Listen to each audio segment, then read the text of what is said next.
Hello and welcome to Identity Office Hours. I'm your host, Mike Schwartz, founder of Glue. Today is episode 156.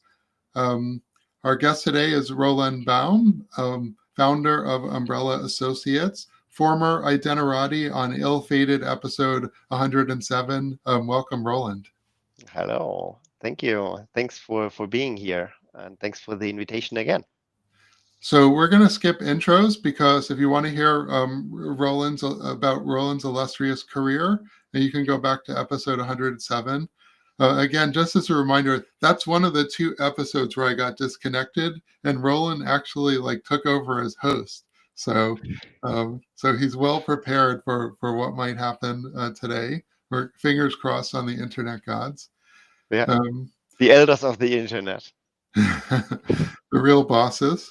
Um, And the topic today is, so Glue is obviously we're really interested in authorization, and so I read all the minutiae of news, and I saw this obscure post from Roland about that he had written a SpiceDB connector to OPA, and I was like probably the one person who's like, man, that's really interesting. I want to find out more about this.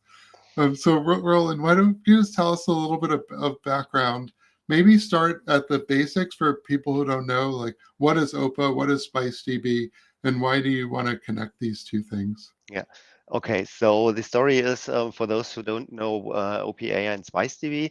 OPA is a generic, at least to my understanding, a general policy engine. So you have this very verbose language called Rego, which you can use to write policies. And on that level, OPA is just like a compiler for policies. So you can use it for authorization, you can use it for Kubernetes policies and stuff like that.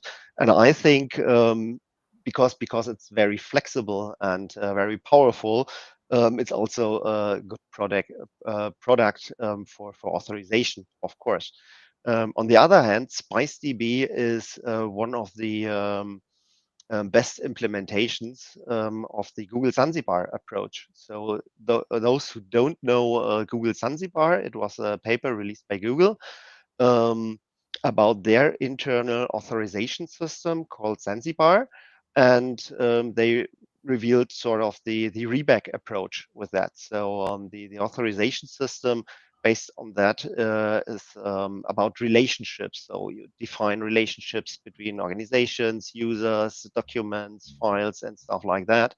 And based on those relationships and on the policy on the model of Zanzibar, the actual permissions are calculated. So if you are related to a document, or if you are related to an organization that is related to a folder and then to a document, you inherit those permissions because of the relationship chain.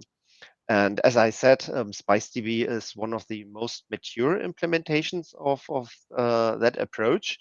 And it felt like natural to combine those because both are best of breed implementations of their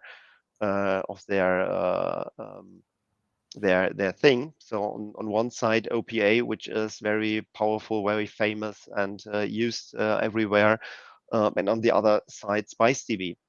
So I think it was kind of a natural thing to do. And I had the chance a couple of years ago to really dig deep into OPA and SpiceDB and worked with them. And during that time, it was a customer project, and I had a talk about that at EIC 2 years ago, where I talked about our approach with the customer with OPA and SpiceDB.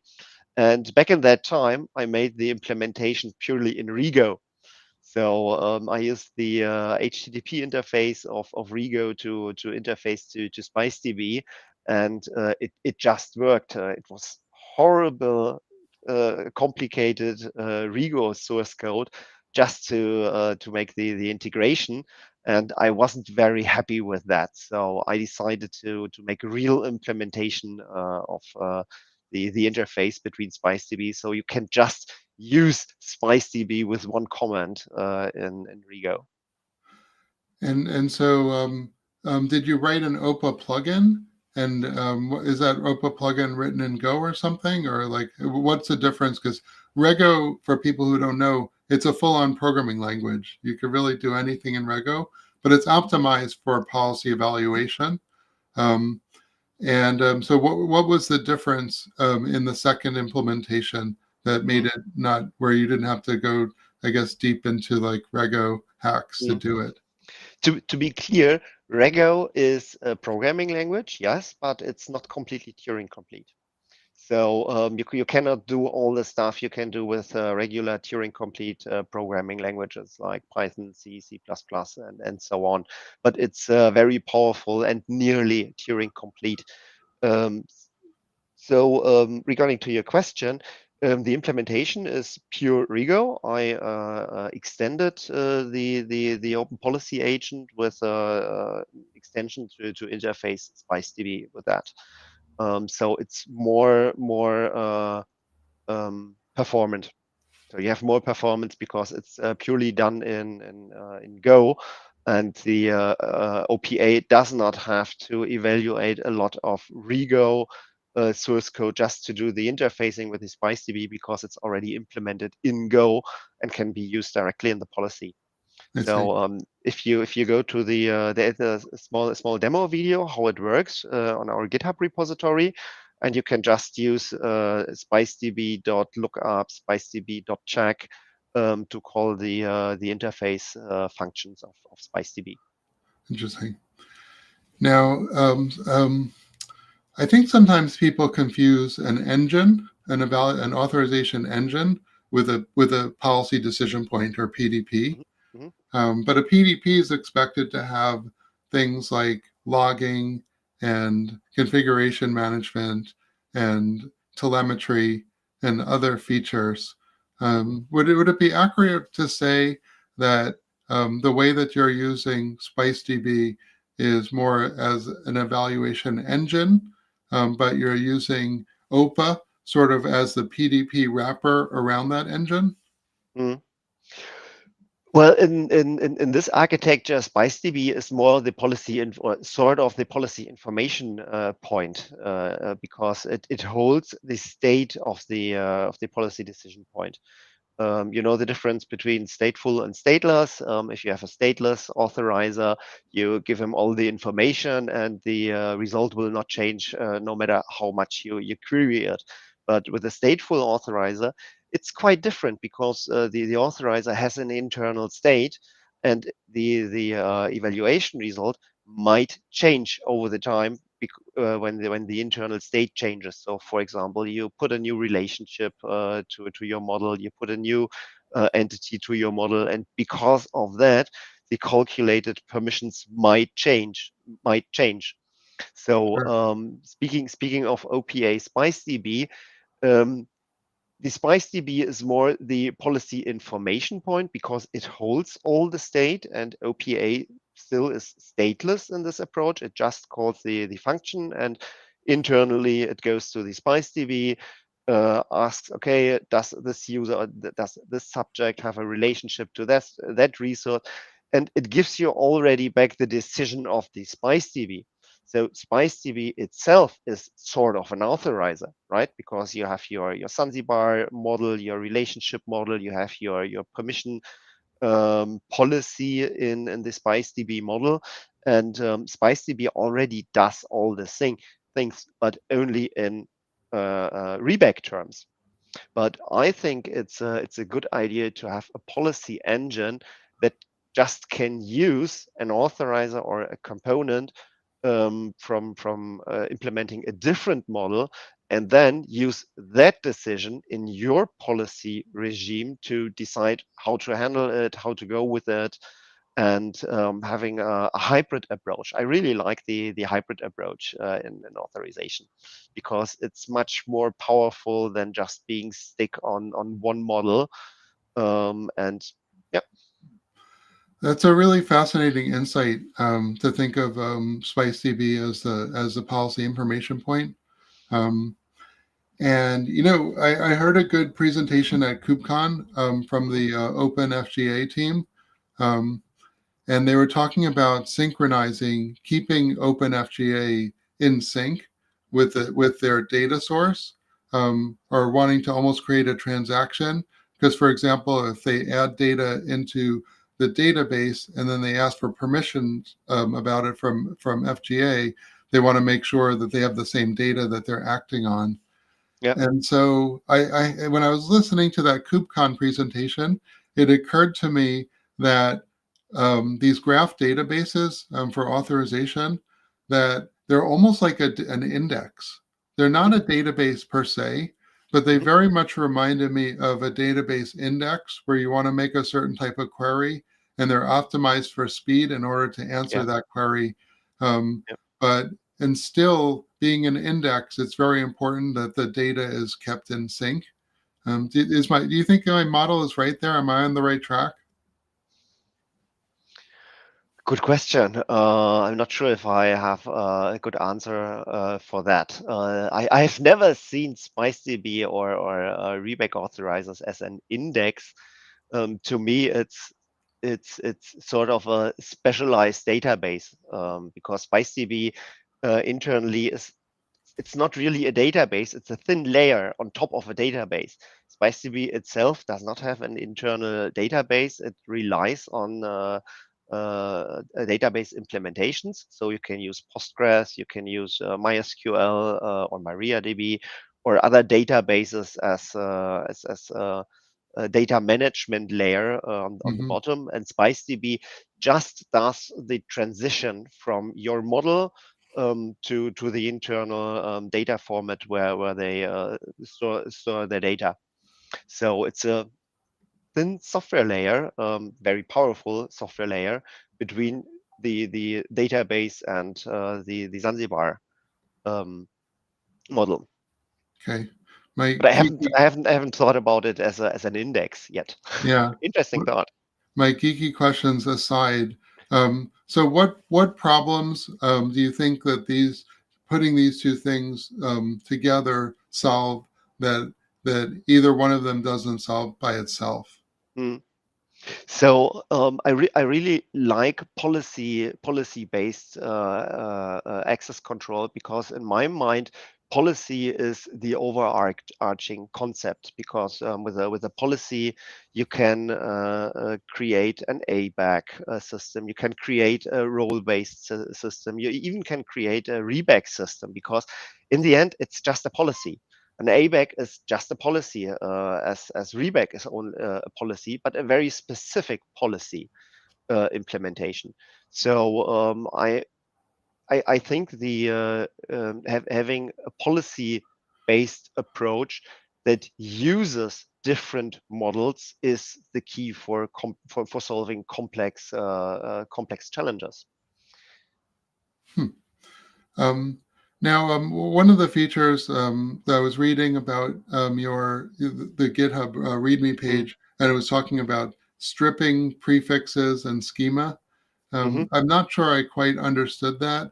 My understanding was that graph databases are generally schemaless mhm, because they are mostly connecting entities, mhm, through relationships, and mhm, those entities themselves don't necessarily have attributes or claims. mhm. But maybe I just don't know a whole lot about SpiceDB. What did that mean about how does schema prefixing work, and what was the issue there exactly? Mhm. So SpiceDB is an implementation of a directed graph. So there are still differences, or there are differences between all the graph approaches. And when you speak about graph, I mostly understand undirected graphs. So you can walk the graph in both directions, like the approach with three edges, which is, if I'm correct, a schemaless database. But in SpiceDB, it's really a directed graph. So you have the schema definition, and the schema definition is the model definition. So writing that schema defines your model you have, and the way that SpiceDB uses to traverse those relationships and calculate the permissions you have. in your request and in the graph. Hmm. Um, but SpiceDB also has that prefixing feature where you can add a prefix to all your resources and have it sort of multi-tenant. So you have different schema, different prefixes in your schema, and you can just implement multiple models, so to say, in the same instance. But to be honest, I haven't used this feature that much intensive. Um, so what are your thoughts about scale? So this is just a demo right now. Mhm. Um, have you tried it out on real customers? And what are your thoughts as, do you have any concerns about whether it would scale or whether it would really work in production? To be honest, I have absolutely no doubts about scale because I tested my original interfacing approach in my lab with bigger numbers, and it's scaled quite good because most of the work is done by SpiceDB, and the only thing that I did in my original approach was to write a bunch of rego policies that create the request for SpiceDB, hand over the request to SpiceDB, and just parse the result. So doing the implementation in Go was just getting rid of all that rego kung fu I had to do to create the right request to the SpiceDB. So it was just making a shortcut, getting rid of all those rego kung fu, and directly or creating a direct connection between OPA and SpiceDB. So it's just the interface functions I implemented, like check, look up resources, look up subjects, and stuff like that, and make a direct API call. So I would say it's quite stable and can be used in production because it's a very thin software layer in OPA and Go to interface both with them. And I'm pretty fine with my original result in Rego. So I don't see an issue with the extension, which is pure Go. And so if the number of relationships were to get really large, Mm. like Google document sharing, for example, then it's really just a question of really what's the underlying performance of SpiceDB itself, Yes. Yes, exactly. more This than. problem is entirely handled by SpiceDB. I don't need to care about that, speaking of the extension, because it's handled by SpiceDB. Um, and if somebody wants to extend, did you? I'm sure SpiceDB has a lot of features, and you probably didn't have time to implement all of them. Mm. What are the most important features that you implemented? Like, which ones do you think people will use the most? And what would be next on your list if you were to go further with this? Mm.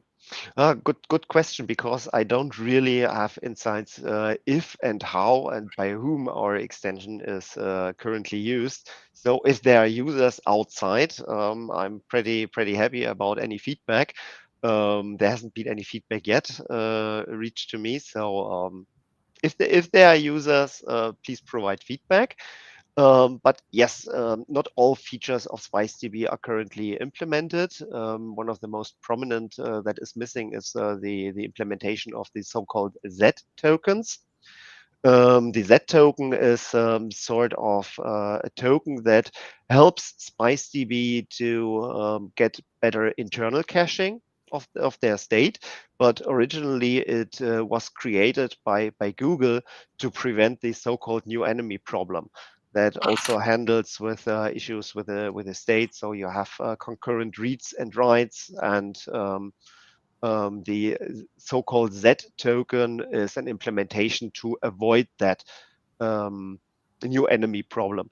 But from my talks with the folks from SpiceDB, they told me that even Google um, got to the point that they said, okay, maybe we over-engineered a bit on this edge with the new enemy problem. Right. But yes, Interesting. it's not implemented yet.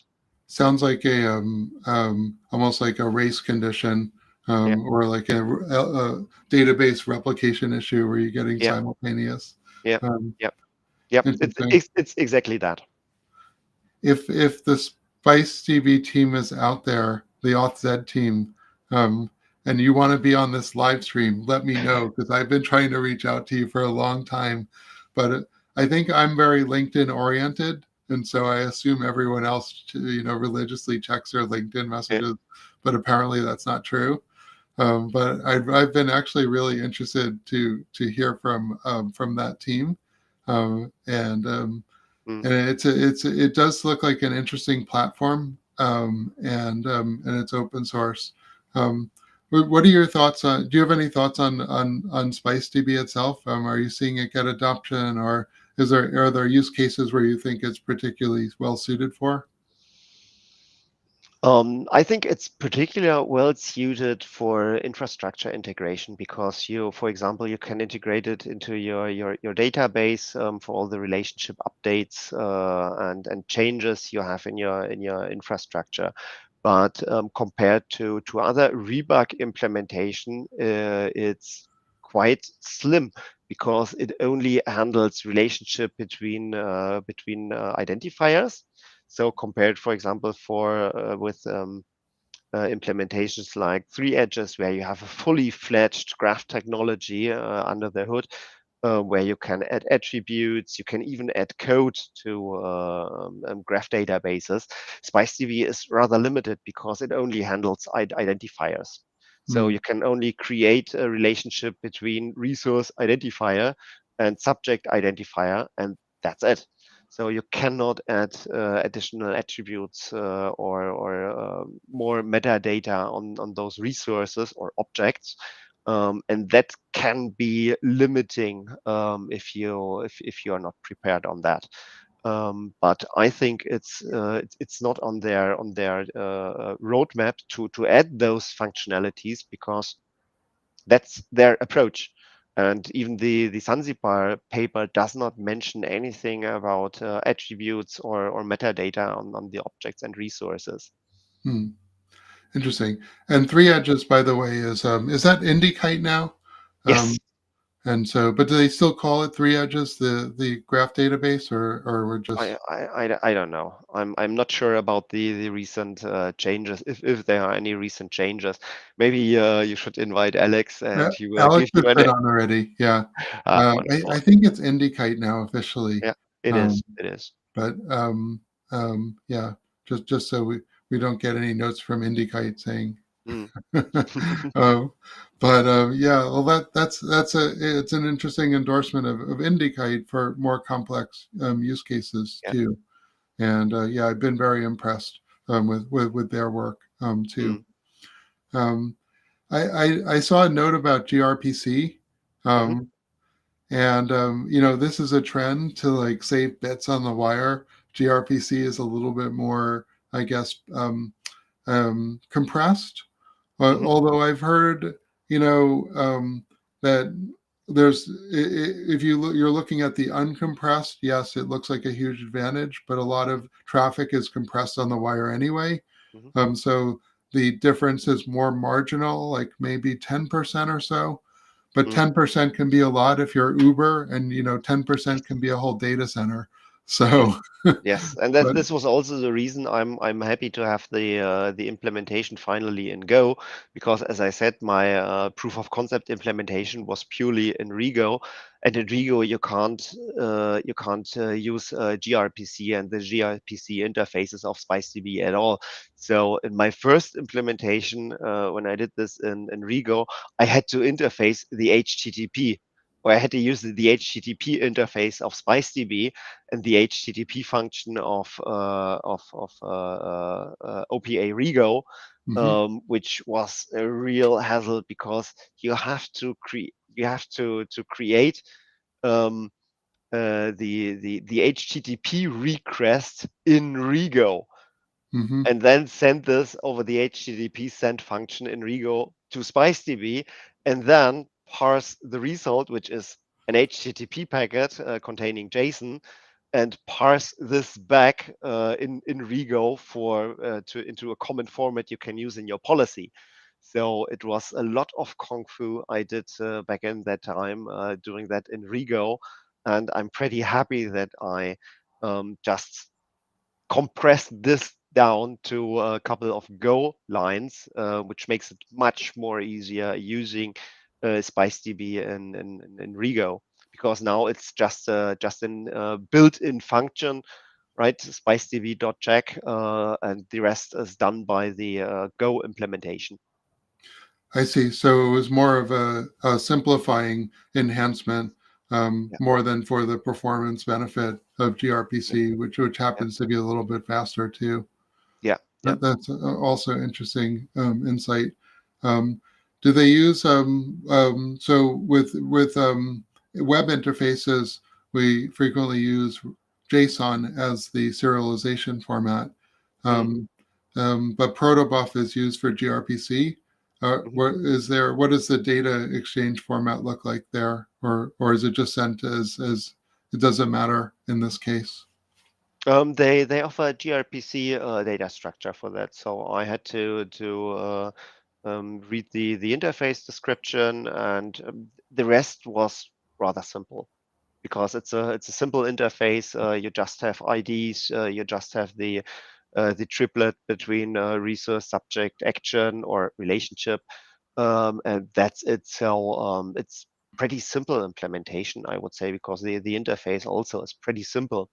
It was not hard work. Yeah. Yep.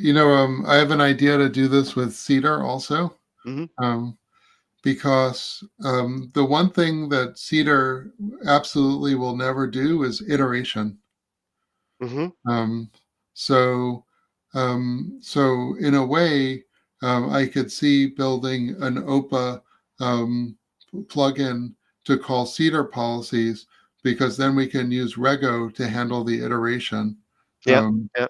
and Rego is then pretty good at that. Yeah, and then use Cedar for the analyzability. Mm, So you lose some of the safety, but this has sort of been on the Janssen project drawing board for a while. mm, We haven't had the time to get around to make it a priority. Um, but yeah, I have been thinking about that as an interesting way to handle cases where iteration is absolutely a must-have, mhm, um, but you don't want to give up all the benefits of the analyzability of the Cedar policies. yeah. What I also found out during my integration and during playing around with OPA and SpiceDB is the question about updates. And I think this is a rather controversial topic in the community, because from the discussions that I attend to and that I heard is, you can see this in the Authzed interface too. It's only read. It's only read request. So has the subject a permission on that resource? Hmm. What are the resources that subject may have a permission X on that? Hmm. So it's only asking for yes no decisions. It's asking for who has permission on what, but the question about changing the state is completely unanswered.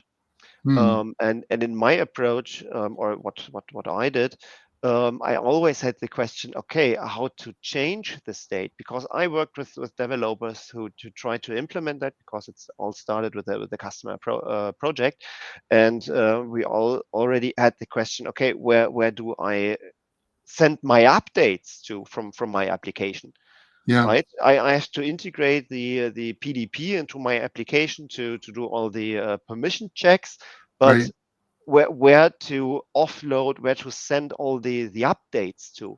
And it felt quite unnatural to say developers, okay, if you want to check a permission, go to the PDP, but if Hmm. you want to update a permission, then you have to go somewhere else. Yeah, this was sort of my question about keeping the data in sync. Yeah, Um, yeah, how the application would write to its database, but then yeah, need to make decisions about sort of like you're Yeah. saying the state, Yeah. which may be changed. I Yeah. have to say it sounds really weird to send an update to the PDP.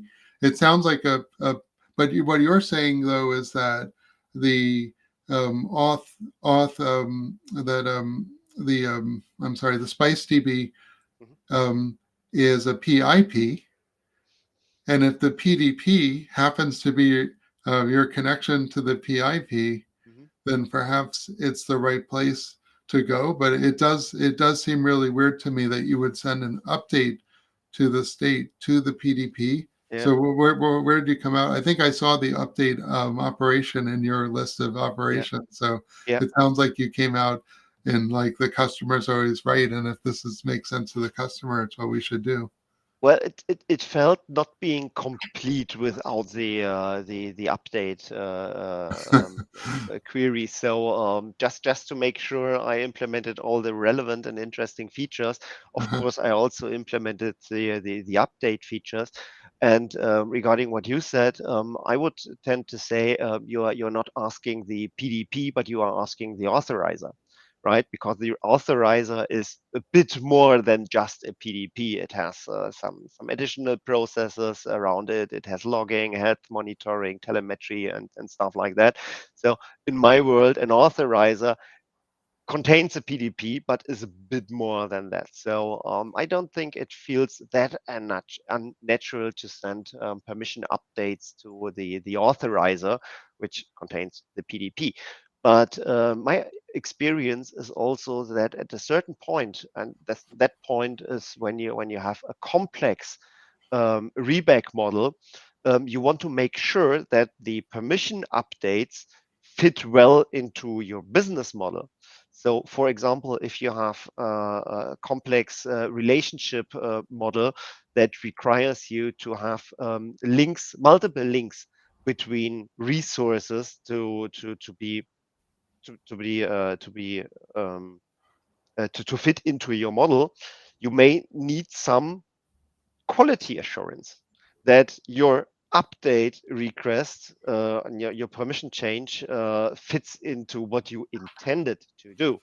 And if you have rigor or a policy-based authorizer that also handles your update request, you can use the policy to decide if this update request is compliant.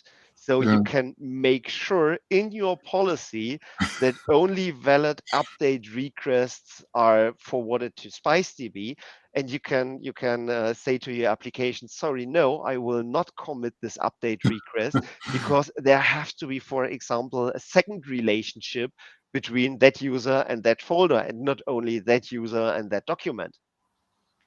It's a little So, circular, um, but but it's interesting. And actually, now that I think about it, OPA itself holds data and mhm, has a data API, mhm, and products like Opal push mhm, data into OPA. mhm, That's like Opal is like a data pipeline because OPA always runs in memory locally, so we need to push it updated state.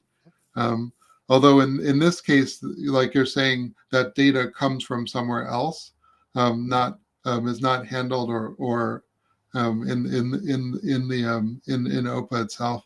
mhm, So, I wanted to push a little bit on the concept you mentioned of authorizer versus PDP versus mhm, engine, because I think you're using PDP like I use engine.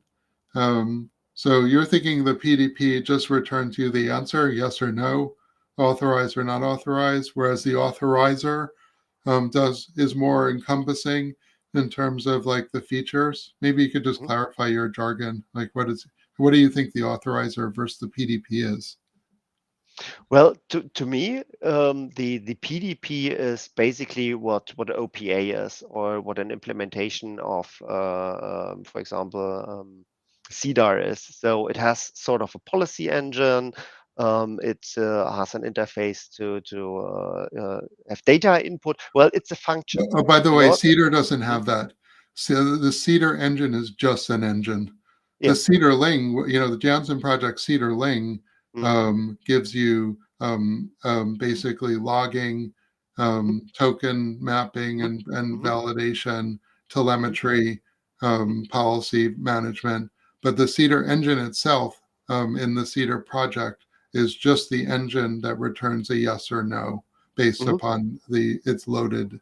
It assumes the policies get loaded. Yeah. Yeah. Okay. In my understanding, the term PDP is more an architectural term. Hmm. It plays a certain role in your authorization infrastructure, as the policy administration point does, and so on. And the authorizer is sort of an implementation of that, an instantiation of a policy decision point. Interesting. And if you need if you want to do this in production, of course you need more functionality than just having the policy decision. As you said, you need telemetry, logging, and stuff like that. And this is all the authorizer does. Right. I wonder if I should maybe expand my vocabulary and add authorizer because I haven't been using that term. Um, but interesting.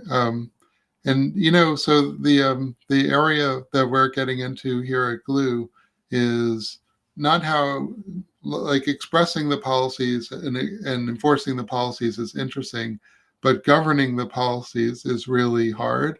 Not Hmm. how do I write or enforce my policies, but do I have the right policies in the first place? Hmm. Um, and it seems like there's a lot, this is a really hard question because, in the old days, we had easier access control models like RBAC, and we had a clear relationship between the access control mechanism and the governance model.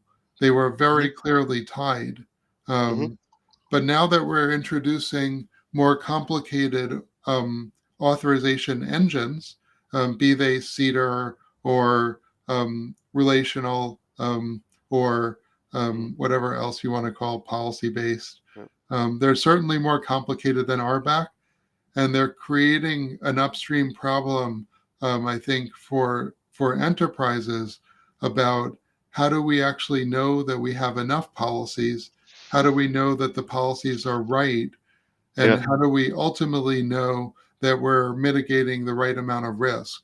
Hmm. So this is out of scope of our conversation, Yeah. but That's we a have real 3 problem. minutes left, so I'm going to throw Yeah. it at you anyway. That's Oh, unfortunately, only 3 minutes left. I thought we still have time to talk a bit about Well, we different. actually have 8 minutes, but I try and wrap up at 41 minutes. Okay, But okay. take as much time as you need, Roland. If you have an answer for this, I have all day to listen.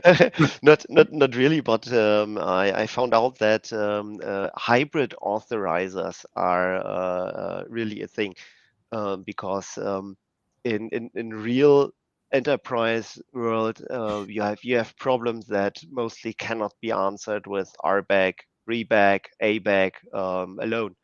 So you really need approaches where you can have different authorization models and use them in a mix and match approach. I just had an interesting talk a couple of weeks ago, where reback was sort of the first line of defense, but the rest of the problem called for a different approach, for a Mhm, policy-based approach, where CDAR became more interesting because you, for example, want to embed that policy into a file, for example, and then mhm, use that. So with reback and the first line of the authorizer, you get to the resource, but then the authorizer needs to look into the resource, will find more policies and evaluate that to get finer access control on the contents of the resource. And this is something you cannot do with reback anymore. mhm. So it came clear to me that real world problems call for hybrid authorizers. They call for mix and match approaches. And I think our OPA SpiceDB implementation is a contribution to that. Yeah, I 100% agree with that. So obviously, I'm really advocate a lot for Cedar. Hmm. Um, But at the same time, I'm 100% on board that Cedar is not a panacea that can express all policies, Yeah. and that actually graph databases are really elegant for Mhm. certain types of challenges, and probably the only reasonable way to solve certain like authorization problems with complex hierarchies. Being an old LDAP guy, I have to say graphs look a lot like LDAP trees to me, and Yeah. I still see a need for the for this type of like hierarchical organization of data sometimes.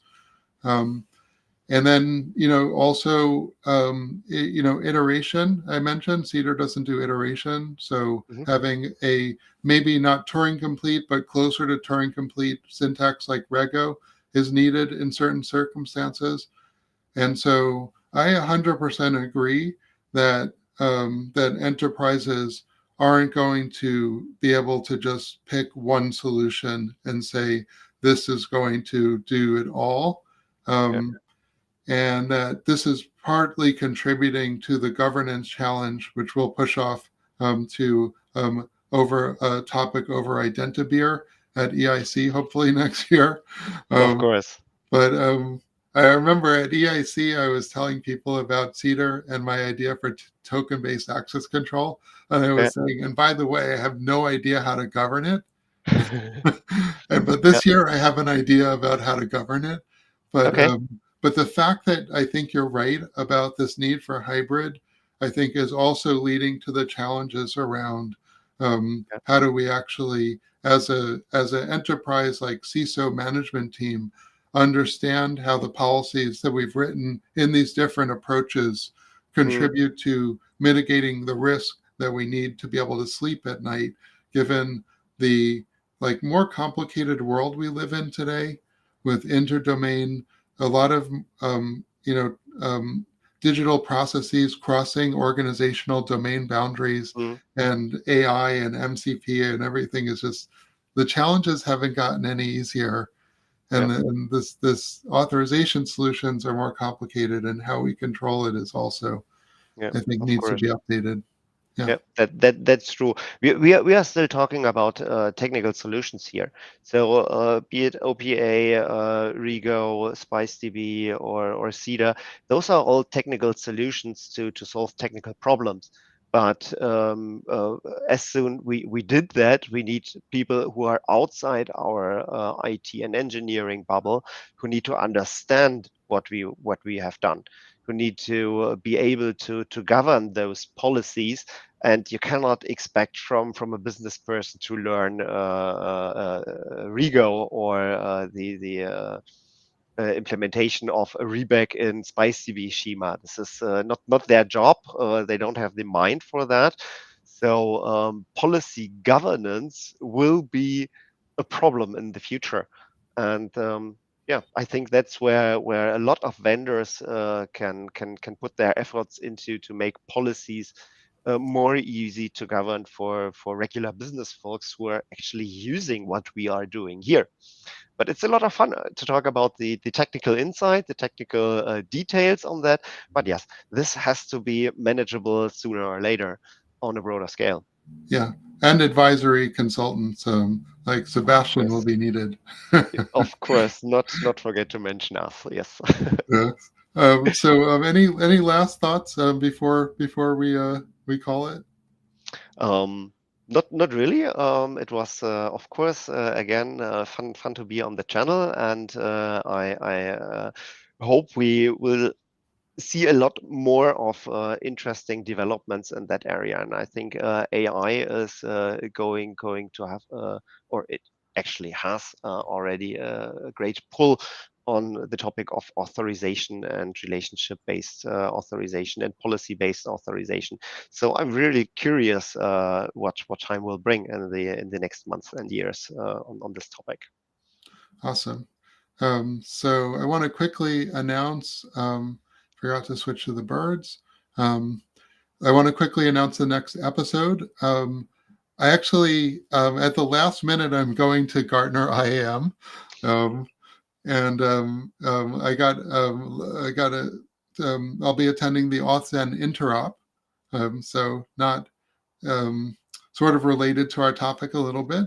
Good. So this is going to be a recorded at Gartner. There might be some noise in the background. I might be wearing a headset, but the topic is third-party risk management needs an intervention by Kamal Govindaswamy. But he's great. He's written some great articles about this, and I wanted to talk to him about it because I think we are seeing that this challenge of security is crossing a lot of domain boundaries, and we're not just talking. We can't just treat it all. So, especially AI has brought this third-party issue, I think, to the forefront. So please join us. And with that, I will say thank you, Roland, for surviving another episode. And thank you, audience. And we'll